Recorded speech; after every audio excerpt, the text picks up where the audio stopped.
में कुछ ले आल हुआ। कई बार प्रसादी खइबा तू। हम तो चक्कू लेके आ रही हो। बिल्कुल जौन केला मेला बांटत ना काटब हुए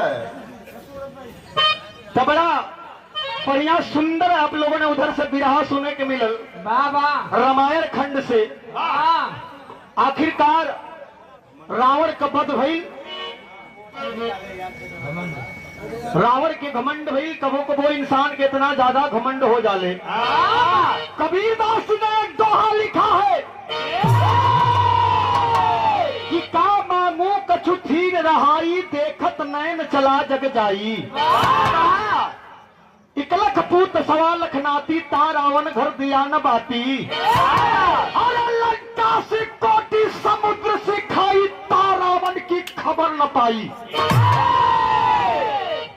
करे अंदर घमंड हो गल, ओकर सर्वनाश हो जाई। चाहे वो दुनिया का कोई भी व्यक्ति हो, गवैया हो, बजवैया हो, लड़वैया हो, चढ़वैया हो, चाहे पहलवान हो, नेता हो, परेता हो, चाहे भगवान हो, साधु हो, संत हो, जिसके दिल में अहंकार पैदा हो गई ओकर सर्वनाश हो गई। कबो कबो पेड़न के भी घमंड होला तो डार टूट जाला।